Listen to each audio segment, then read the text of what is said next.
Hello. Oh, Joey Beltran, Yes, sir. how are you? I'm doing well. the Mexicutioner. That's me.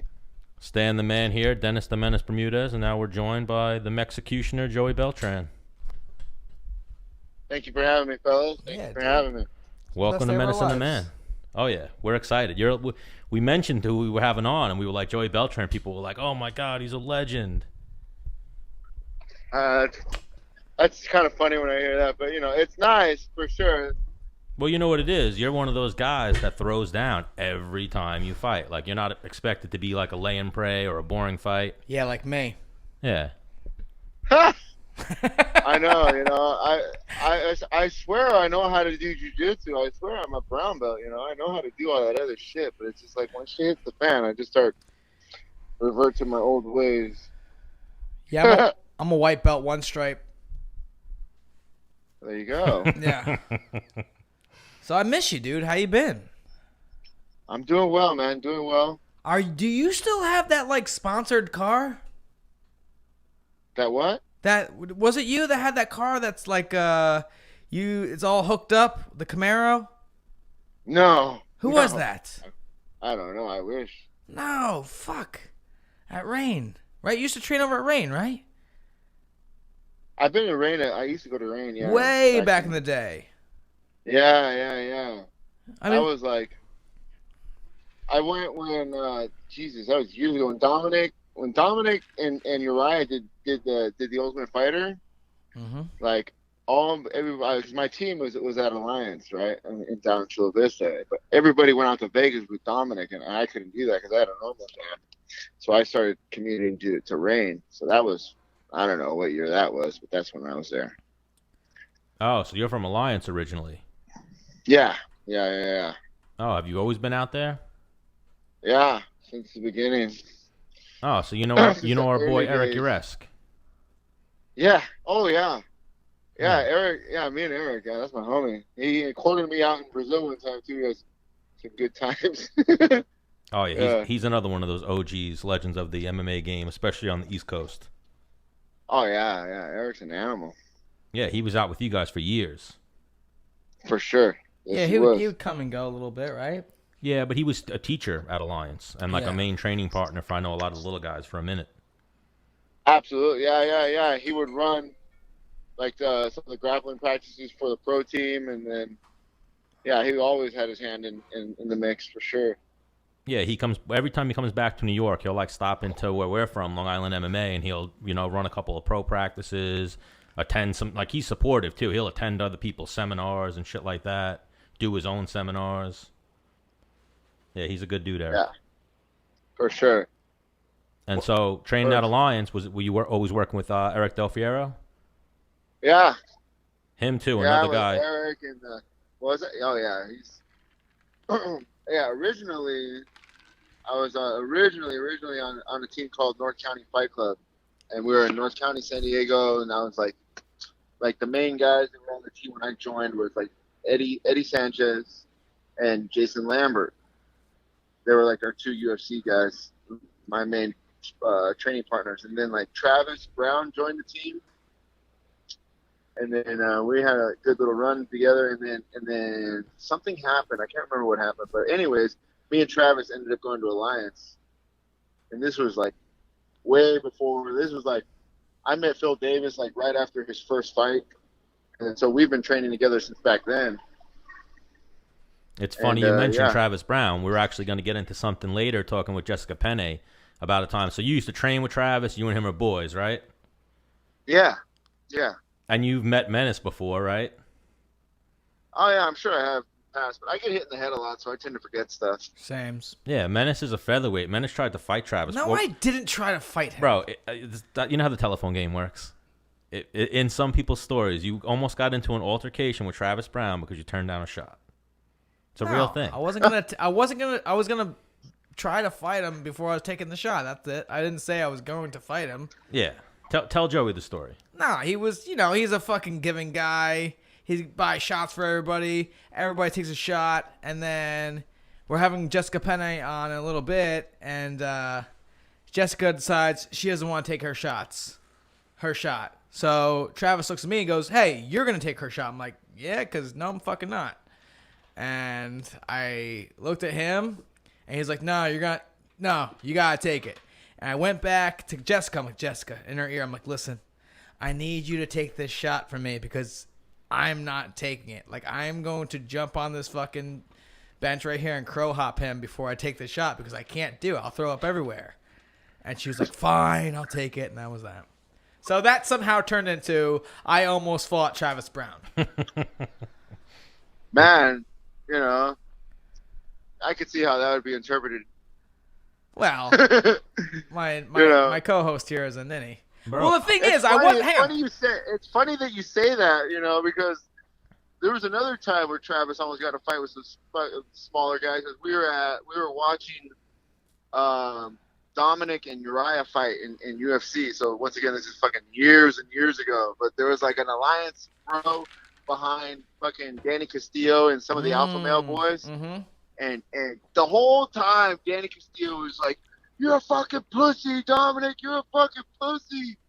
And like we were like, whatever, like just kind of blowing it off. And then at the end, when Dominic won, like they were like, "Oh, what's up? Who's a fucking bitch now, motherfucker?"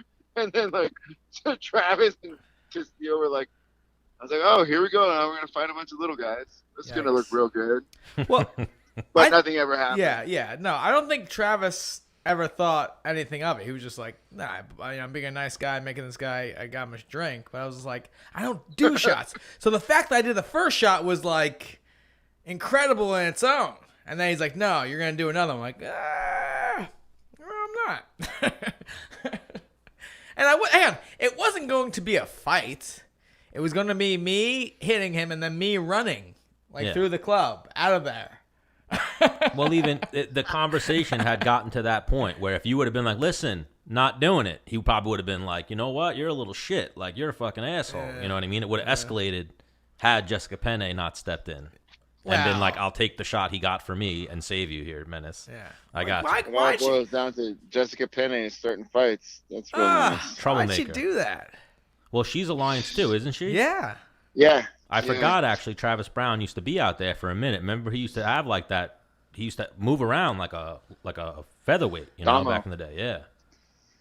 Yeah. Well, it's actually like different times on the team. Like me and Travis were there. Travis left, and then I left for a little bit and like went and started training up in Huntington with Tiki with Tiki Ghost and Paul Herrera.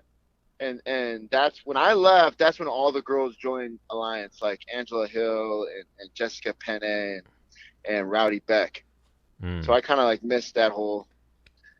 Now is the Mexicutioner a single vibe. lad? What was that? Is the Mexicutioner a single lad? No, not anymore. What? Okay. You know, How long have you been with your lady? Oh, well, I have a new girl, but she'll remain nameless. You know, it's all good. But I got divorced like a year ago, and then went through that whole fucking shit, like trying to work it out. And Kids involved?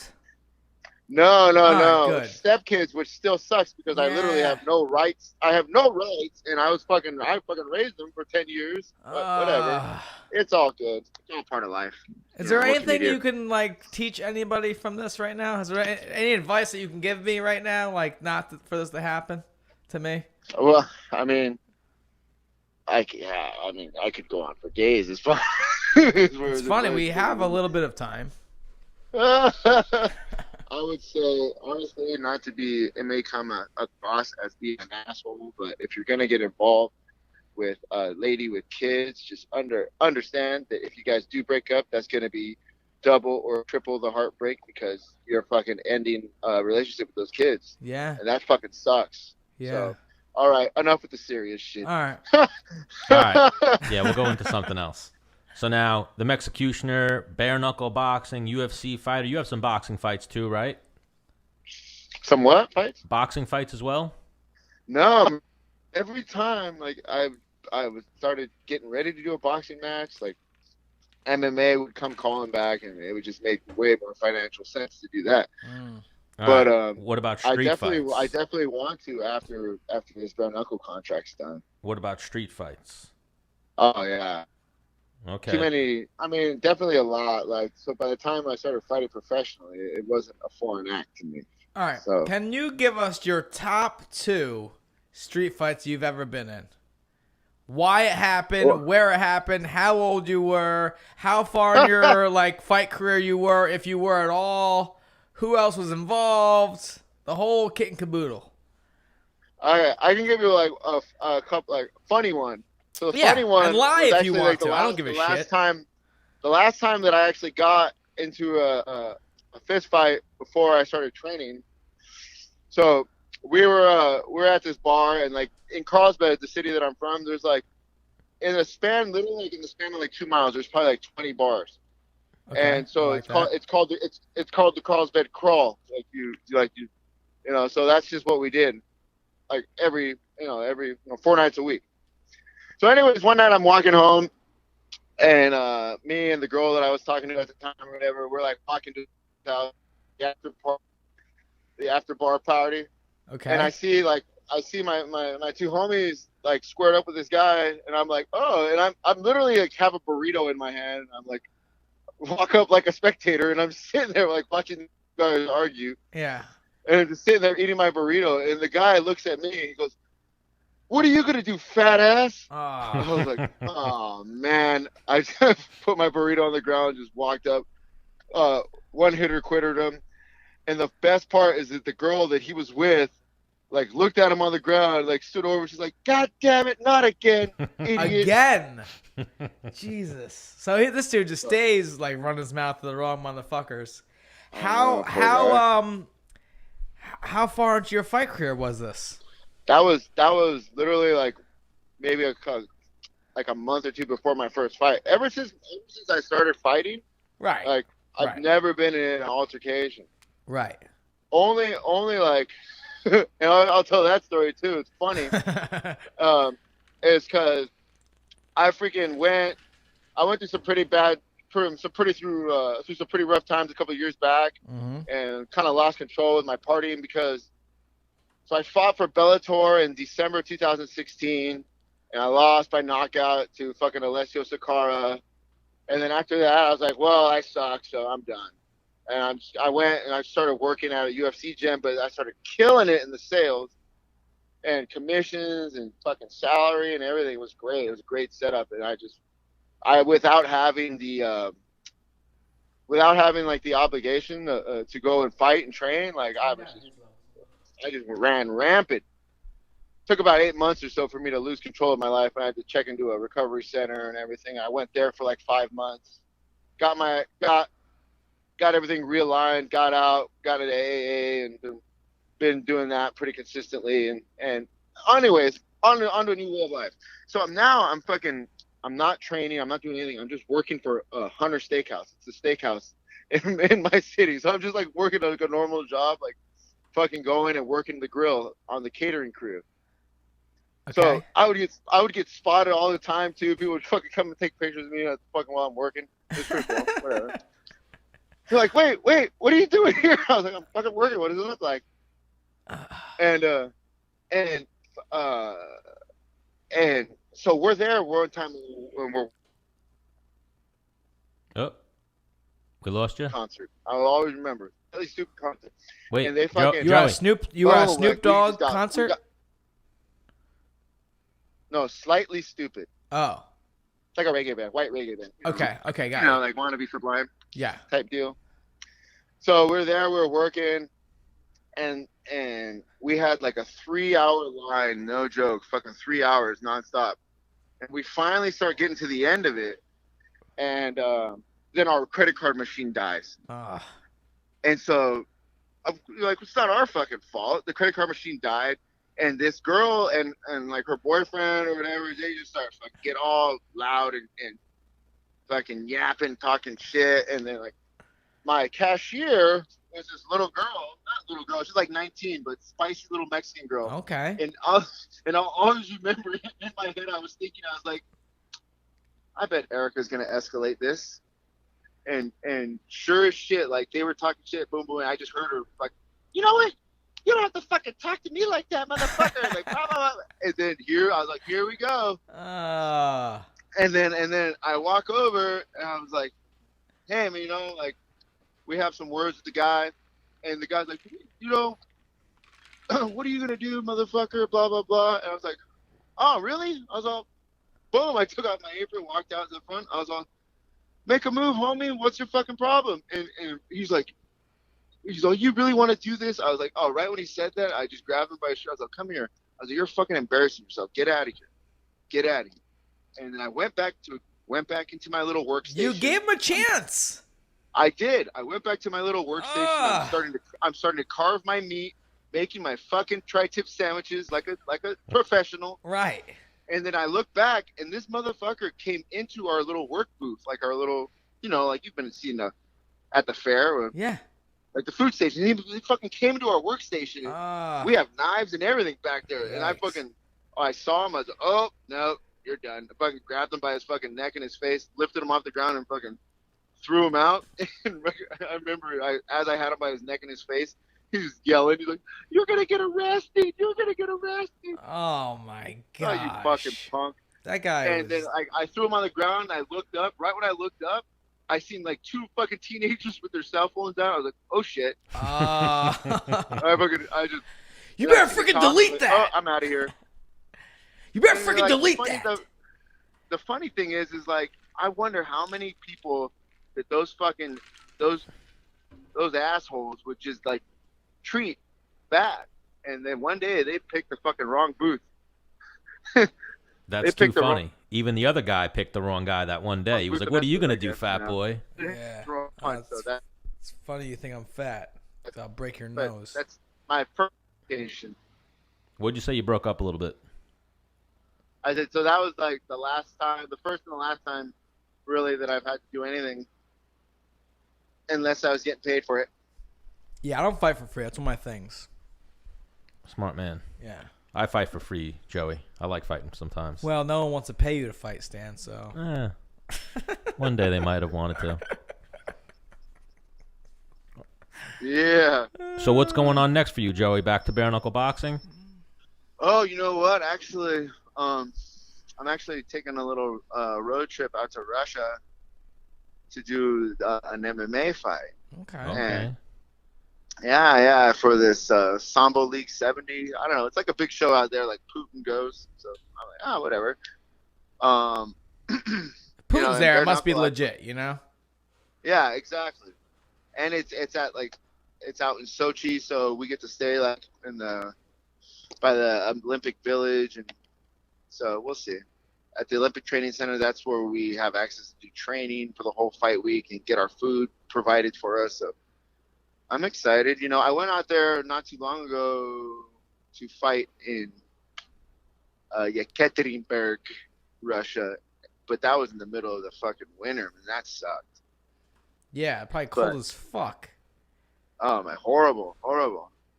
The first time I went out without the long john underwear, I was like, oh, I'll be fine. I was like, fuck that, dude. Mistake. That was a mistake.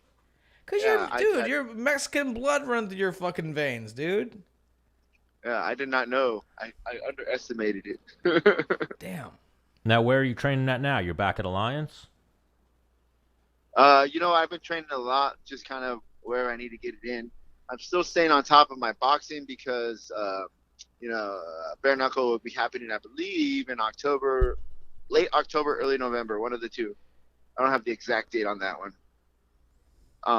So got to stay on top of that and just working out my grappling on Planet side with tutelage of Gio Martinez. So definitely just sharpening that up. And, you know, at the end of the day, it's a freaking fist fight. So I'm fine. I'm confident. Oh, for sure. So now you're also working with Caleb Rogers, right?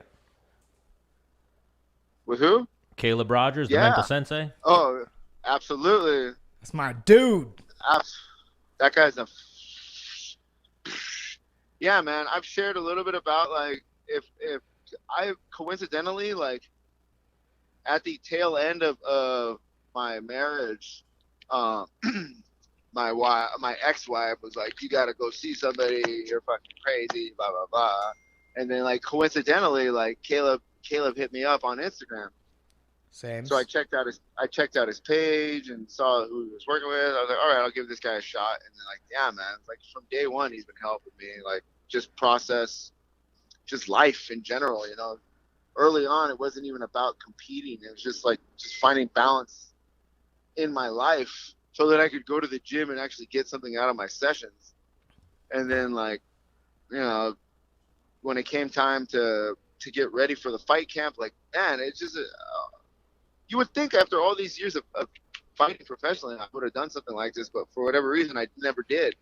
You know, and I've read books and gone and seen a sports psychologist, like, you know, kind of sporadically throughout the years, but never like had like basically like a training regimen like he puts us through, like, and yeah, man, it definitely paid off. I feel like, as far as, even if I would have lost, like, let's say I would have gone out there and slipped on a banana peel and lost, but like the way that I felt during the whole fight week, which is normally a fucking such a nerve-wracking few days, like, just total state of relaxation and knowing what I was there to do, and, you know, I had put in the work to do it, and now I just got to go out and actually have fun and enjoy and perform in front of everybody. Yeah. No, Caleb is definitely, he's dope, you know, and I remember, like, it's like when you have a session with him, it's whatever's on your damn mind, you know. So it could be your training session that day, it could be because your weight's high, it could be that fucking you're having lady problems, you know, and Yeah. he'll kind of break it down and you'll talk about whatever. And it's crazy because sometimes, like, when you talk to your homies and like, yo, I'm having a problem with so-and-so and she's doing this and that, like, your homie might go and tell another homie that knows her. It's just like, but like, when you talk to someone that doesn't know any of your friends, it's almost like a diary that you're, you know, and he kind of jots it down and he'll bring it back up if he feels necessary for you to fuel you for whatever, you know, the goal is, you know. So yeah, he's helped me through some shit as well. Oh yeah, you know, like yeah, it's definitely like a different, exactly what it sounds like. It's like a mental coaching, like there's, and you hear about it like that cliche, oh, fighting's, you know, 20% physical, 80% mental, you know, but like not, I'm sure there's a lot of us just kind of floating around, just figuring it out on our own, you know. Yeah. Like, well, like you said before, you didn't know why you did it earlier. There's this like kind of macho man, you know, aspect to fighting, you know, where that's part of why we got to where we are, is because we did it. We did it on ourselves, you know, and not that having someone else tell you, like, hey, you know, you're good here, or hey, like, this is what you should be doing, like, mentally. Like, we think we're stronger than that, and that's why we're here in the first place. Would you agree with that to a certain? Yeah, for sure. You know, there's kind of like that oh, I got this mentality. Right, I got this. Right. Where and I speak with a lot of fighters and stuff like that, and like, you know, when it's fight week, I'm like, hey man, how you feeling? And like, I feel great, I feel good. I'm like, get the fuck out of here. Like, yeah, you probably your body probably feels good. You probably feel like you're in good shape. But like, be honest with me, dude. You probably have demons fucking screaming through your head of every worst case scenario and da-da-da-da, you know, like, you can only tuck those guys away so far, you know, and I feel like the higher you get up the ladder, the fucking stronger those motherfuckers get. Yeah. Those demons in your head. I agree. I agree 100%. Yeah, you're dealing with more and more people and more pressure. Mm-hmm. For sure. But that's why you guys found the right guy in Caleb Rogers, the mental sensei. Yeah, we're going to get him on next week. Yeah. That's my dude, man. Like, just the way, like, even though, like, we were about maybe a week or two before my last bare knuckle fight, and then it was like a hornet's nest got kicked up in my personal life, and it's almost I'm pretty sure it was almost like as if my ex-wife knew like, oh, this is one last chance to fuck with him. I don't know, maybe I'm just assuming that, but whatever. Like Caleb like always like helped me process it, and then all of that always go back to, okay, what's our physical game plan, what's our physical goal for this fight, and then what's our mental goal. Like, you know, we're going to use our emotions to fuel us and you know, project, you know, because there's the way he put it, like there's always going to be energy, whether it's be negative or positive, like, but we can use that energy to, you know, to propel us towards our goal. Right. And like, you know, it's, yeah, it wasn't foreign. They weren't like foreign concepts to me. Like I had gone to like, right. Yeah.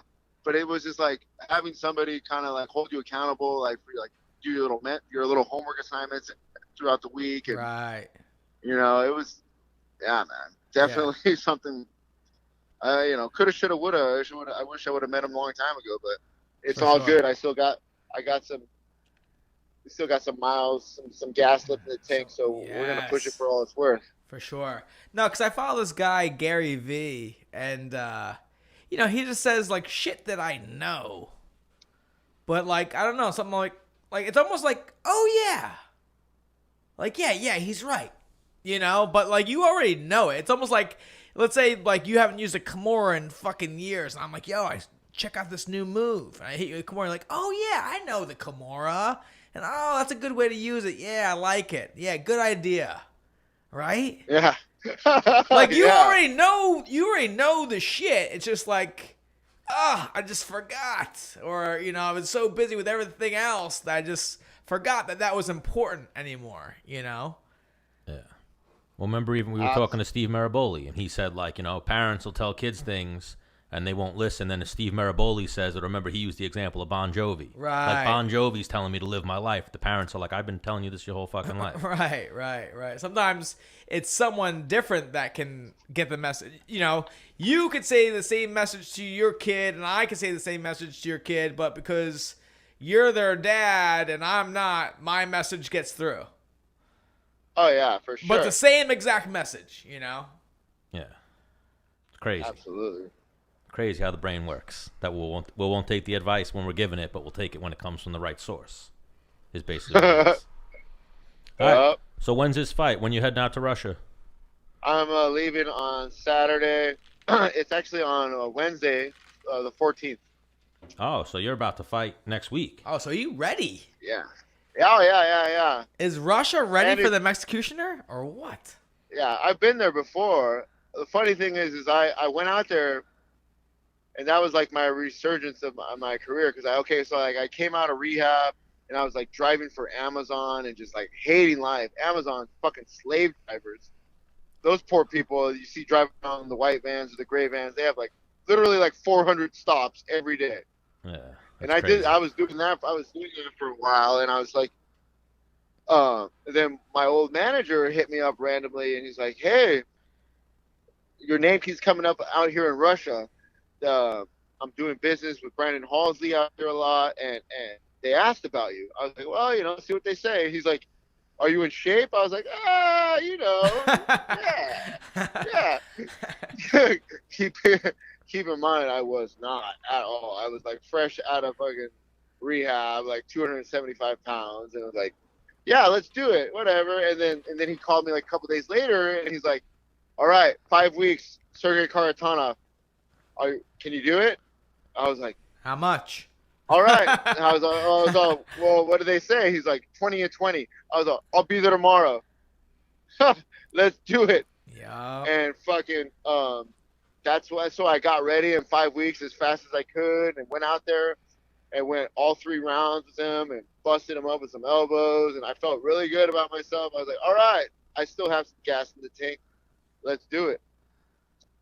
Oh, for sure. And then I started training, trying to get MMA fights, and for whatever reason, I couldn't get any love on the regional scene. Like, I don't know why.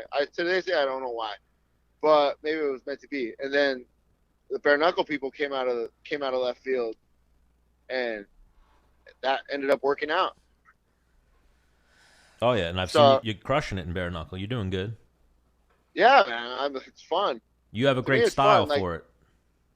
exactly, man. Like it was like meant for me. So I mean, I learned the first couple fights. Like I came back home full of my face full of stitches, and then these last two, I've done a really good job changing the game up, just adding a lot more head movement, tighter defense, and it's just a brand new game. It's not boxing, it's not MMA, it's its whole individual sport. Yeah, because you could like dirty box in there. Yeah, yeah, yeah. Oh fuck yeah, you can. Yeah, I think that's amazing. Yeah, it's fun. So I like it. One last thing before we let you go. What's your favorite fast food? My favorite fast food? Yep. Carl's Jr. 100%. Carl's Jr. No questions asked. No questions asked. I didn't think they're here on Long Island. They're not. Have you had them? They're good. I remember when I went the first time I had Carl's Jr. I went to California. Are they only on the West Coast? No, they're called Hardee's. Oh yes, I've had Hardee's in Pennsylvania. Yeah. Their curly fries are fucking bomb as fuck. Yeah. Oh yeah. What's Matt like? What's your go-to? There's the Superstar or the Big Carl, All right. depending on what kind of mood I'm in. All right. The Big Carl is kind of a knockoff on a playoff of the Big Mac, so it kind of has like that Thousand Island sauce on it. Okay. Really, really good. Okay. The Superstar is like the classic big ass double patty burger, just all bad for you, but all good. Got you. Not an In-N-Out guy, huh? I mean, don't get me wrong. I'm not. You like it, but it's not. I'm not going to turn down In-N-Out, but it's not your number one. Choice, yeah, I'm going to Carl's Jr. All right, I like it. Thank you. Well, yeah, when I went to the West Coast, I had In-N-Out and I had Carl's Jr. like separate days. In-N-Out fucking trash compared to Carl's Jr. Really? Yeah, I wasn't a fan. It tasted like White Castle to me. Yeah, I liked it, I don't know. I like White Castle, don't get me wrong. I love White Castle, actually. Oh, but now it's burger talk. I want it tasted like White Castle to me. Like at first, I was thinking you were gonna say like Taco Bell, and I was like, man, I could really fuck some Taco Bell. But now you got me totally wanting a burger. Now you got us ready to drive to Pennsylvania to get Hardee's. I'm not going there. It was a joke. Well, it was a bad one, Stan. There you go. You Second know time me in a row. with my bad jokes. Second day in a row with a bad joke. Well, those are only my couple of ones that fail are the ones that you notice. You're not noticing the good ones. Nah, you you're suck. just laughing. You suck. Maybe I do. All right, Joey Beltran, you're the man. Thank you for joining us here on Menace and the Man. Hey, thanks for having me on, guys. It was fun. And yeah, for sure, man. Go to Russia and get that bag. Yes, sir. Yes, sir. Where can people watch it? That I do not know, but I mean, they can follow me on social media, and then I'm gonna post the links as soon as I know. I think I'm Joey Beltran MMA on Instagram, and then on Facebook, just Joey Beltran. Yeah, it's pretty easy to find. I'm pretty easy to find. All right, I like it. Hell yeah. Go follow the Mexicutioner. He's gonna get done in Russia. Beautiful. All right, man. We'll catch you All later, right, bro. fellas, thank you. Have a good one. Shake and bake. Peace.